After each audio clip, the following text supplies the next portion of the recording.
Hola, hi, this is Al, your probability and statistics instructor. Let's get to work.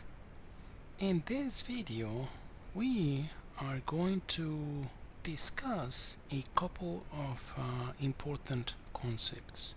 The concept of covariance and the other concept that I would like to discuss with you in this video is correlation. Okay, so these two quantities are meant to help us measure the dependence between random variables. Let's begin. So first, let me show you the definition of covariance between two random variables y1 and y2.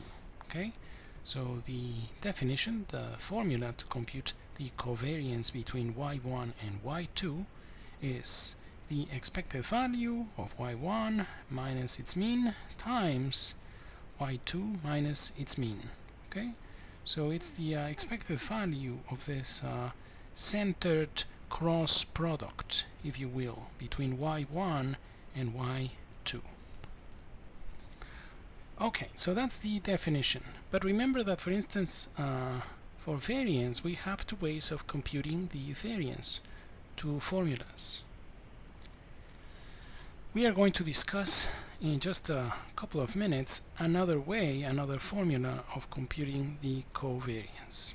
Okay, so we said that the covariance is a quantity that will help us measure the dependence between two random variables. Okay, now the problem with that measure is that it depends on the units on which you measure y1 and y2. Okay, it changes. It depends on, again, the units on which you measure those two random variables. So in order to come up with a measure that is not sensitive to changes in units, well, we have the correlation coefficient as an alternative measure of dependence, and this guy will not be affected by expressing y1 and y2 in different units. Okay, it won't change. Okay, so how do we define the correlation coefficient? Rho, it's just the covariance divided by the product of the standard deviations between y1 and y2. Okay, now let's talk about that alternative way of finding covariance between two random variables. Okay, so we can show that the covariance between y1 and y2 is going to be equal to the expected value of y1 times y2, right? The expected value of that product minus the product of expected values. And this is just notation. Instead of writing expected value of y1, we could write mu1 instead of writing expected value of y2, we could write mu2 instead. Here's the proof. It's very simple. It only relies on the properties of expected values. So first we start with definition. It's just expected value of that cross product of centered versions of y1 and y2. Okay, so expected value of y1 minus mu1 times y2 minus mu2. y1 times y2, we have this guy. y1 times minus mu2, we have minus y1 mu2, minus mu1 times y2, we have minus mu1 times y2, minus 1 times minus 1 plus 1 mu1 mu2. Okay, now we have the expected value of a sum. We know that is the sum of expected values the expected value is a linear operator, a mathematician would say. Now, this expected value, right, since we have mu2, right, that is going to be a number, we get to factor it out. So we have mu2 times expected value of y1. A similar situation for the third term, the expected value of mu1 times y2, right? We factor out that mu1, and then the expected value of a constant is the constant itself. So the expected value of mu1 times mu2 is just, a number, and it's going to be just mu1 times mu2. Okay, so now we know that this is notation for expected value of y1. So this is the same as mu1 times mu2. Expected value of y2 is the same as mu2. So what we have here is expected value of y1 times y2 minus mu1 times mu2 minus mu1 times mu2 plus mu1 times mu2. These last two terms cancel out, and we have that alternative way of computing the covariance between y1 and y2. Okay, now what I would like to do next is computing the covariance and the correlation. Well, the covariance for one case, so you can see how that guy measures the dependence between random variables. The first example that we're going to discuss is a discrete example, and the second example that I would like to talk about in this video would be computing the covariance, but in the case of continuous random variables. Okay, so here we go. First example, discrete case. Say that we have that random experiment. We flip a coin, a fair coin, 3 times. And I'm going to be doing the following. I'm going to be defining, using that random experiment, I'm going to define 2 random variables. X represents the number of heads, and Y represents the number of tails. Okay? Now note that, for instance, the probability of seeing 0 heads would be 1/2 times 1/2 times 1/2, 1/8. So I record the probability of seeing 0 is 1/8. But if I see 0 heads, that means that what I also observed 3 tails. Make sense? Can you see that? Okay, so by the way, note that X has a binomial distribution. Okay, so if you want to make sure that I have those probabilities right, what you could do is something like this. A sequence, something like this: 0, 1, 2, 3, right? The binomial distribution evaluated there, size, number of trials 3, probability of success 1/2. So that's 1/8, 3/8, 3/8, 1/8, right?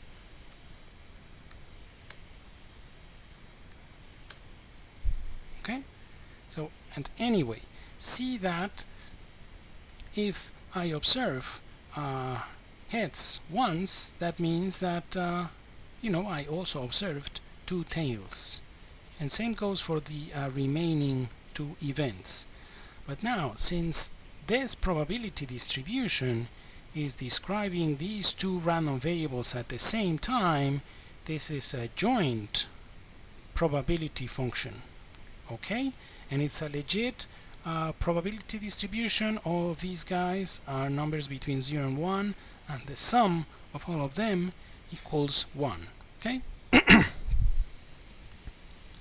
Now, as I said, I would like to find the covariance and then the correlation. Remember that our formula to find the covariance between x and y would be expected value of x times y minus expected value of x times expected value of y.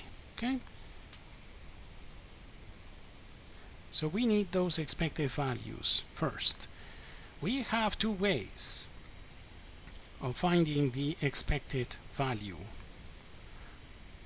In this case, since you have the joint, you could find the marginal first. Okay?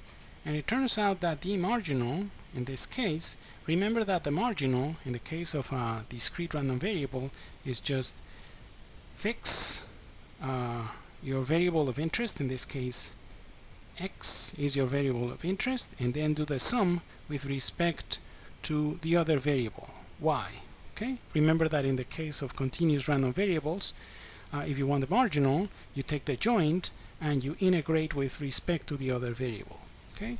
So in this case it would be, okay, you want to find the marginal distribution of x. Well, find all the possible values of x and then do the sum for all the y's that have that particular value. So in this case there's only one y value for each x value, so the marginal looks like this.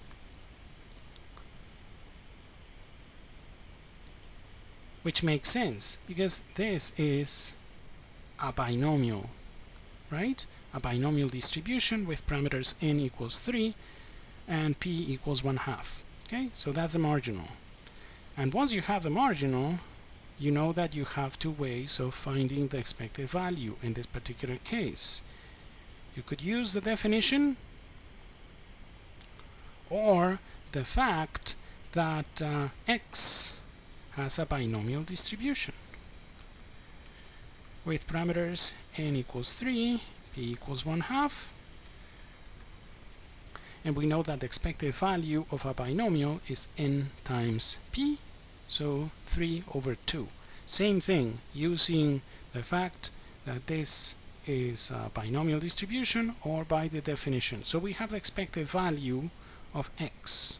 That's one of the ingredients. The other one that we need is the expected value of y. Same thing. And by the way,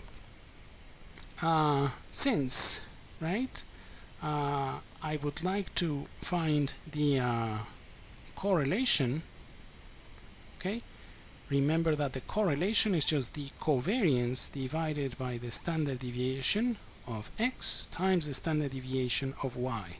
So we could find the variance also using the fact that this is a binomial. That is going to be just n times p times 1 minus p, so 3 times 1/2 times 1/2, 3/4. Okay? So now I have the expected value and the variance of x. Let's do the same for y, because I need the other one, right? Note that the marginal is going to be this. And again, well, you could think about y as the number of failures, right? Instead of the number of successes, the number of hits. But that y, the number of hits, is binomial, right? X. And the number of tails, which is y, will also have a binomial distribution. Parameters n equals 3, and let me call it q. Q, the probability of tails, would be 1 minus p, the complement, right?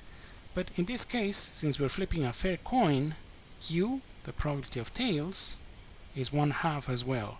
So y, we can see, will also have a binomial distribution with parameters n equals 3, and let me call it q, which is going to be 1 minus p, but in this case, since it's a fair coin, is 1/2. So expected value, we could use the marginal or the fact that y also has a binomial distribution, so n times q, probability of success in this case, so 3/2.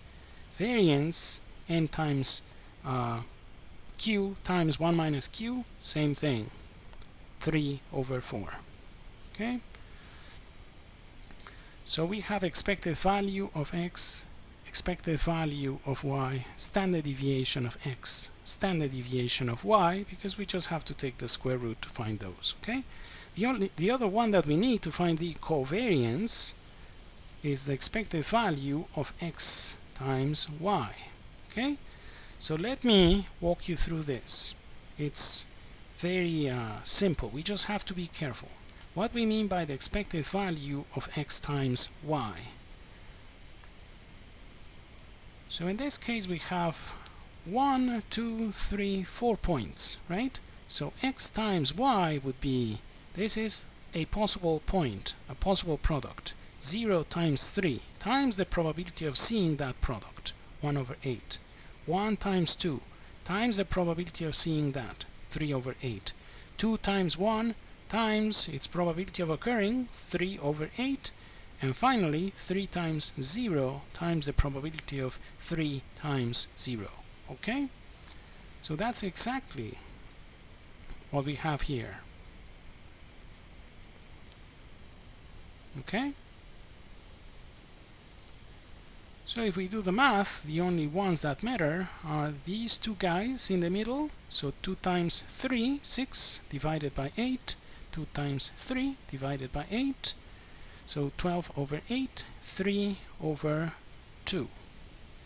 Finally, we know that the covariance is just the expected value of x times y minus expected value of x times expected value of y, 3/2 minus 3/2 times 3/2, right? We know that the expected value of x is binomial, n times p, 3/2, right? Same goes for y. So once we do the math, the covariance is -3 divided by 4. Okay? Okay. Now, finally, in this case, right? Well, not in this case. Finally, applying the definition of correlation, it's just covariance divided by the product of the standard deviations. So in this case, right, the variance of x and y are 3/4, right? So square root of 3/4 times square root of 3/4, it's just 3/4, right? And since the covariance is -3/4, the correlation equals -1. Now let me show you something. Up to that point, we have found the covariance, right? -3 divided by 4, correlation -1. But let me give you some intuition behind those numbers. We said that these guys are supposed to measure dependence. Okay?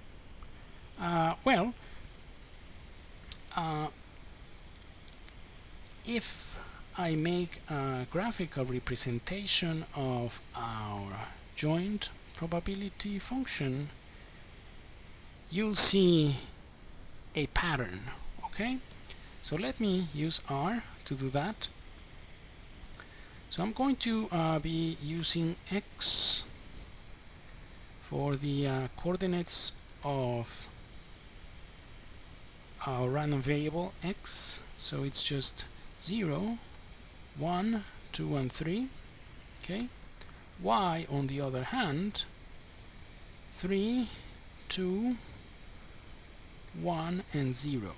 Okay. So I would like to graph these pairs of points. Okay. So what I'm going to be doing is I'm going to be plotting I'm going to be graphing x against y. I'm going to be using solid circles so we can more clearly see what we're doing. I'll make them a bit larger, 50% larger, and I want those guys to be red. Let's see what that looks like. Okay. So now you can see a pattern, right? Hey, when x is 0, you have 3. If x increases, y decreases. So we have a negative association between x and y, right? And if you think about it, oh, right, because it turns out that y, you could write this down. You could write down y in terms of x. It's just going to be 3 minus x, right? Because this represents the number of heads, then necessarily the number of tails will be 3 minus x, given that we're flipping that coin 3 times, right? So clearly these guys are dependent, and the dependence that we have is, okay, it's a line with slope -1 and y-intercept 3. And there's a perfect relationship between them, right? If you tell me, if you give me information about x, I'm going to be able to predict precisely the value of y. So x and y are dependent. They are dependent. And since there's a linear relationship between them, and these points form a perfect straight line with a negative slope, in that case, always the correlation coefficient will be -1. If you had, instead of a relationship like this, a line with a negative slope, if you had a bunch of points, right, that form a perfect straight line with a positive slope, if you computed the correlation coefficient, right, for a similar situation like this one, where you have a probability distribution, and these guys formed this kind of pattern, but now a perfect straight line with a positive slope, in that case, rho would be +1. Okay? Okay. So, I just wanted you to see that interpretation, and that's why people use rho as a measure of dependence, of linear dependence between random variables. Okay, that guy, the correlation measures the strength of linear associations. Okay, okay, and we prefer this guy because this guy, the correlation is not going to be affected by a change in units. The covariance, on the other hand, will. Okay, okay. Now, next example. I said that I wanted to discuss an example where we had continuous random variables instead of discrete. So maybe you remember that joint probability density function. Okay,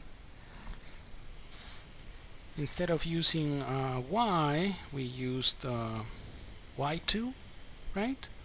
Instead of x, we used y1, but you have seen this joint probability density function before. Okay, so just like in the discrete case example, if you want to find the covariance, you need a few ingredients first: expected value of x, expected value of y, expected value of that cross product, x times y, and then just we use the alternative formula to find the covariance matrix. And you know that the correlation is just that covariance divided by the product of standard deviations. Okay, so you can finish that one later on your own, finding the correlation.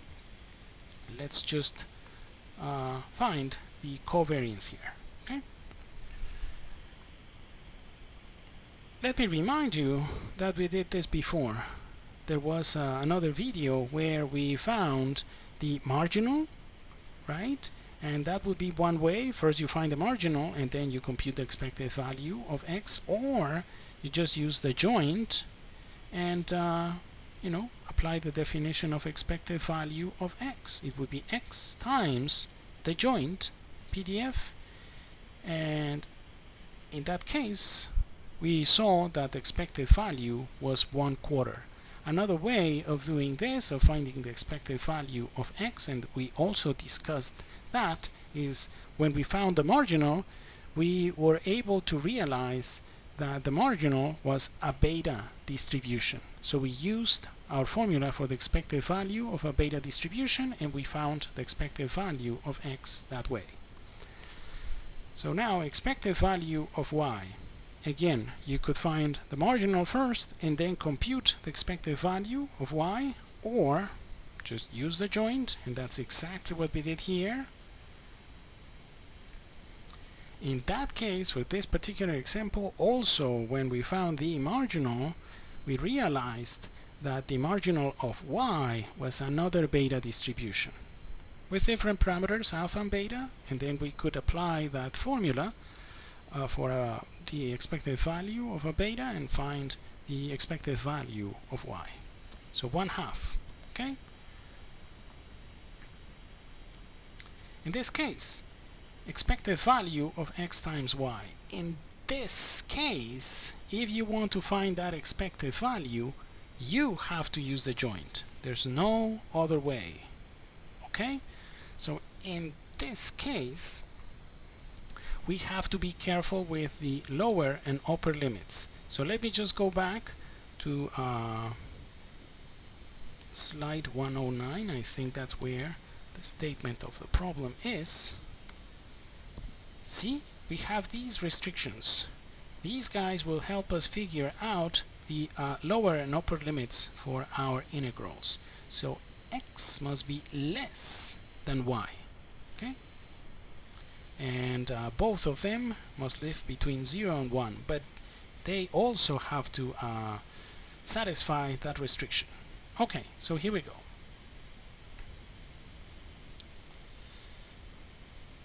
So we're going to be integrating with respect to x first, and x must be less than y. So x is restricted, goes from 0 to y, but y then can vary freely from 0 to 1.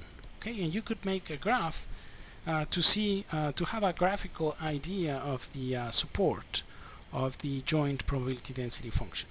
But anyway, x is restricted, must be between 0 and y, and then y goes from 0 to 1, and then these are easy integrals since you're integrating with respect to x first.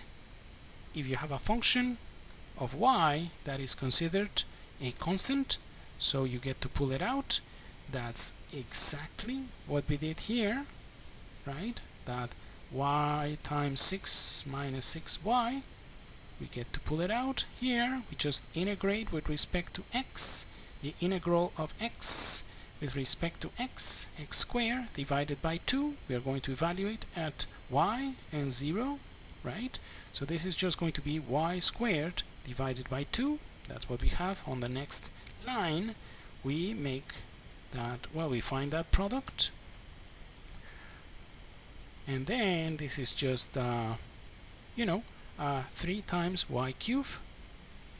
3, well, minus 3 times y to the 4th.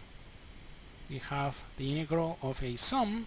Integrals are linear, so we have the integral from 0 to 1 of 3 times y cubed. So that's going to be, we get to pull out that 3, and then we have y to the 4th divided by 4, evaluated at 1 and 0, right?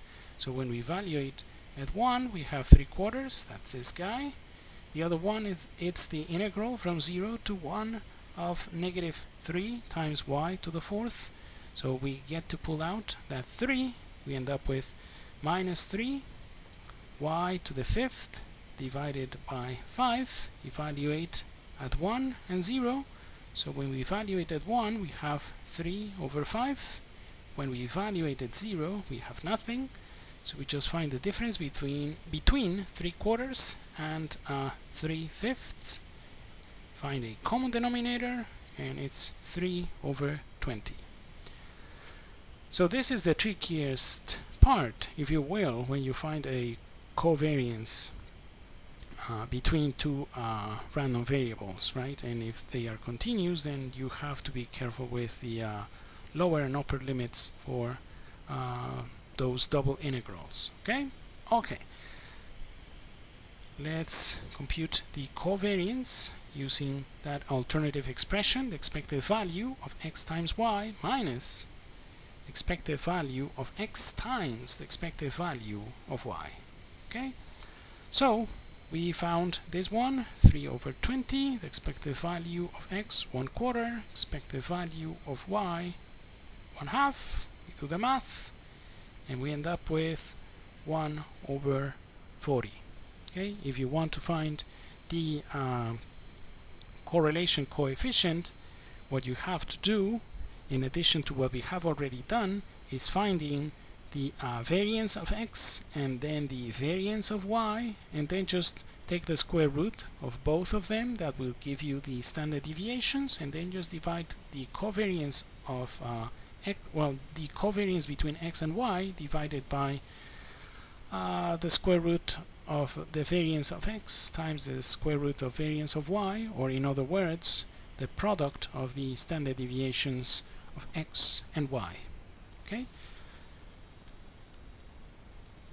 and remember, we're not going to be showing that, but a correlation coefficient, a correlation, is always a number between -1 and 1. Okay, so if your correlation doesn't live between -1 and 1 after you do the math, you made a mistake along the way. So double check your work. Okay, let's summarize what we talked about in this video.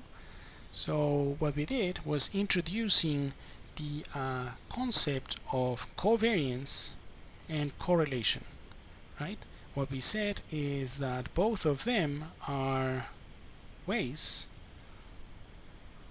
measures of dependency between random variables. Okay, we have the definition of the covariance, but just like for the variance, right, we have an alternative way of computing the covariance by the definition or using that formula.